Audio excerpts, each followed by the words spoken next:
Mama said knock you out. Excuse me, who is this Mama, and why would she say that? That's not important. I have to do it. Do you really? Like, actually? Do you? Yes, and realistically, you don't have much of a choice in the matter. Oh, okay then, proceed. Thank you. No problem. Ladies, gentlemen, and monsters of all ages, guess what time it is? That's right, it's time for a brand new way to stun some gog-darn monsters with a weapon that can only be described with one adjective.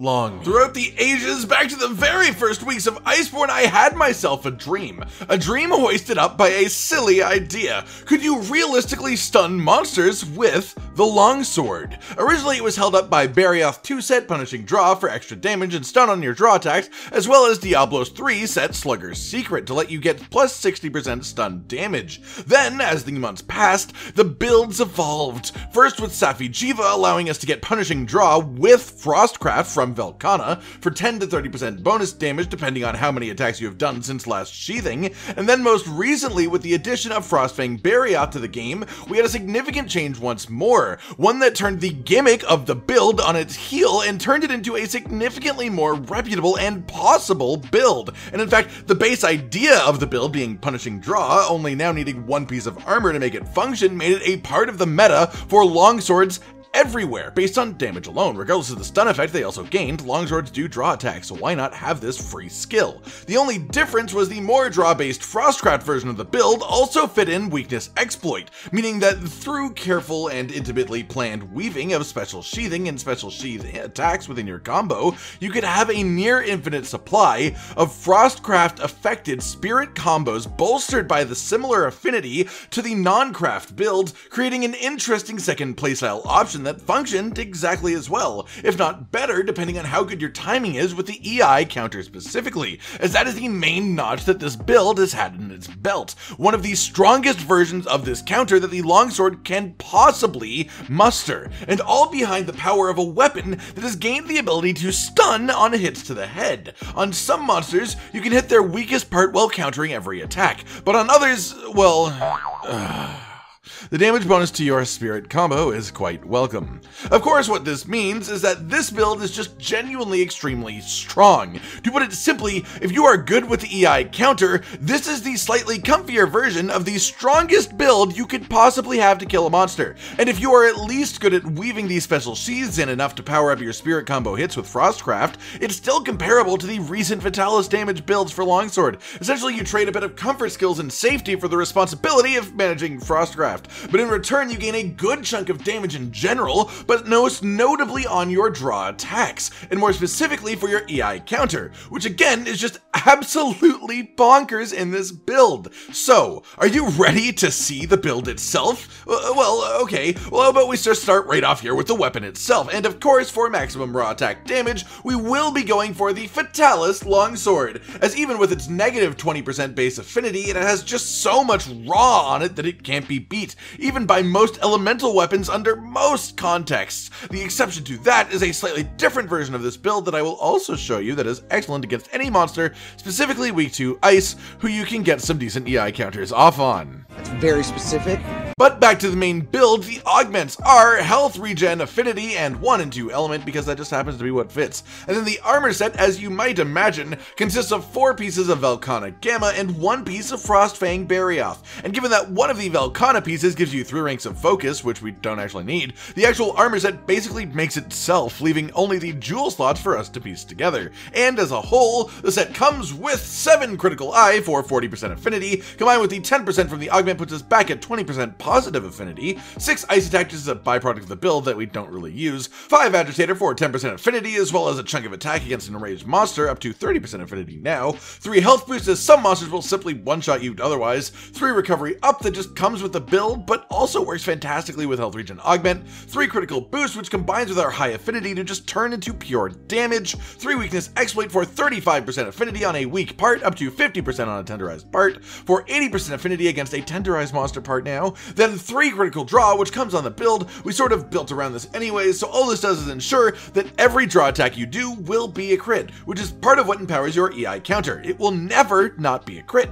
Then 3 peak performance, which is just a large chunk of raw attack up when at full health, which you should be a lot in this build if you are countering most attacks with health regen augment and medicine in your weapon, 3 quick sheath, which lets you access your special sheaths and slightly faster, 3 coalescence for a massive chunk of extra attack and element after losing a blight, 2 handicraft for an extra 20 hits of purple sharpness up to 40, 2 slugger for 30% extra stun power on our stunning draw attacks, 2 divine blessing as well as a resuscitate as byproducts of the build, and then clutch claw boost, which is an extremely useful skill for any weapon that would otherwise take 2 attacks to tenderize, even more so with the longsword attack that just eats through your sharpness, and on a build like this where you don't have a massive amount of sharpness to play around with in the first place. Then finally, of course, we have the set bonuses of crit element, which affects our small amount of dragon damage, Frostcraft for 10 to 30% extra damage depending on how full the gauge is, which fills up when your weapon is sheathed, including the special sheath itself, and then punishing draw for a bit of extra damage as well as a stun effect on all of our draw attacks. Alright, first concerns. 40 hits of purple? Yeah, I know, it's a little bit low, but this build is a lot about managing different things, and sharpness is unfortunately one of them. However, once you are in red spirit gauge, if you are playing this build perfectly, most of your attacks will be EI counters, which don't go through sharpness particularly quickly, so it really still works. For Mantles, I heavily recommend Rocksteady against anything that you think you can survive a hit against, as for many attacks if you hit the EI counter a bit late, you can still get the effect and massive damage off even if you take the initial hit while wearing Rocksteady, which more often than not heals you so much through your augment that it is worth the risk in my opinion. Secondarily, Temporal Mantle for the simple reason that if you hit an EI counter with this mantle on, it won't trigger, and will not use one of its charges. However, if you miss the counter, it will, and it'll protect you from the attack. It's literally just a free safety period to get more aggressive with your counters on attacks that you aren't 100% sure of the timing on. Who knows what you're gonna do? Make it up as you go along. And then, just to give you a flash, a little glimpse of its secret glory, here is the Ice Element Frostcraft Longsword build, and yes, you lose the stun, which is extremely sad, but the upside is so ridiculously immense against the few specific creatures in the game that are weak to it.